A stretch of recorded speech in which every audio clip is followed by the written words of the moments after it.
complexity could be a superpower. Usually in these very complex times, we think about complexity as something bad, something we want to avoid at all costs. In this video, I'm going to show you how you can use complexity to your advantage to help you with change and make you more powerful. Hi, I'm Sven, a holistic performance psychologist with the mission of empowering you with the knowledge and tools necessary to consistently achieve your goals. And I love that you're taking time today to explore the power of complexity with me.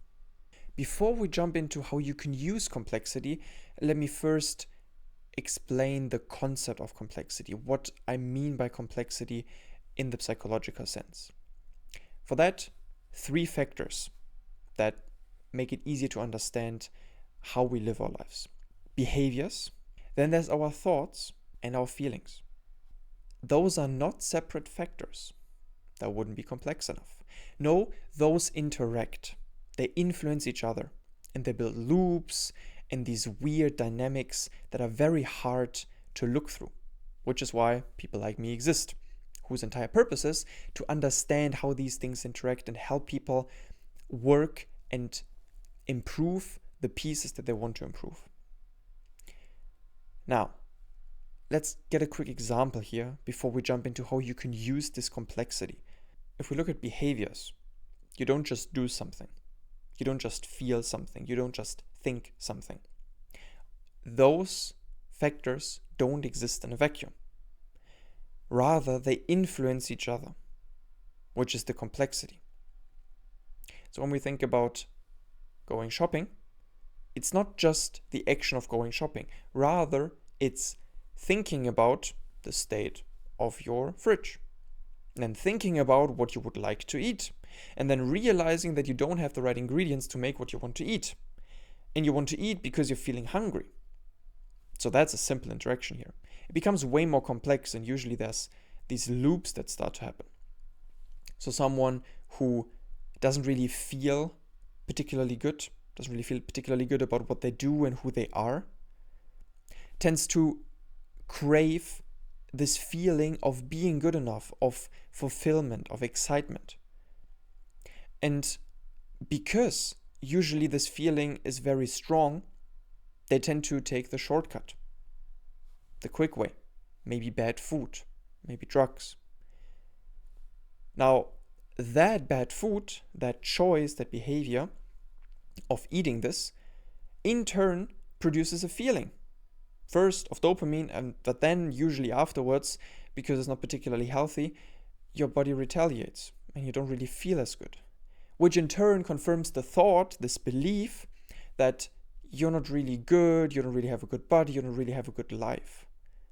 Which in turn increases the need to counteract this and get some dopamine, get some joy. You see how it becomes very quickly very, very complicated, very complex, how these 3 facets interact.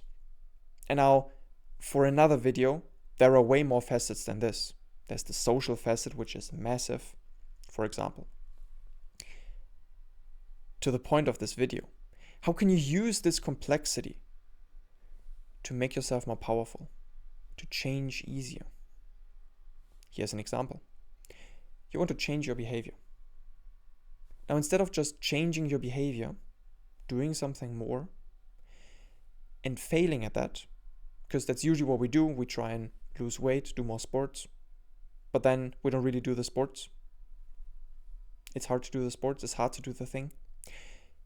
Rather than doing this and giving up, because you fail, I invite you to use the complexity, use the interactions, and consider using your feelings and using your thoughts to make it easier for you to do the action. How can this look like? You want to do sports. Okay. How do you feel during sports? How do you feel before you are doing sports? Do you feel motivated? Do you feel connected to the progress you've already made? How do you feel? Do you feel energized or do you feel down? Once you've understood, once you've analyzed which feelings precede the action. Try and work on getting those feelings. Maybe it's a song, maybe it's talking to someone, maybe it's watching something. You can also think about thinking, the thoughts. So what can you remember? What can you think about that motivates you, that makes it more likely for you to go out and do sports? Well, maybe it's about remembering the progress, realizing the progress, as I said before. Look at some pictures. Remember how it feels to be in your current body compared to how it felt when you were in your body before. And that merges the two other ones, right? We're merging feeling and thoughts now. We're using the complexity of the entire system to really motivate us and get us to where we want to go. Quickly, how can we use this to feel another way? Because feelings are very hard to influence by themselves. Try and feel happy. What do? Well, you're either going to do something, go outside, look at the sun, meet some people, or you're going to think about something. You're going to remember a cool memory, right? You can't really just feel something. Feelings don't really exist on their own. They exist in a system, just like everything does. But we tend to really understand this with feelings. So if you want to feel more energetic, you want to feel happier, when do you feel happy? Maybe after you did something, maybe during you do something. Realize what actions are connected with that feeling. And then, the other side of the story, what thoughts? Are there certain things that you can remember, certain thoughts that you can think that make you feel great? Do those. And here's a little bonus tip before we wrap up this video. The bonus tip is you can reverse this.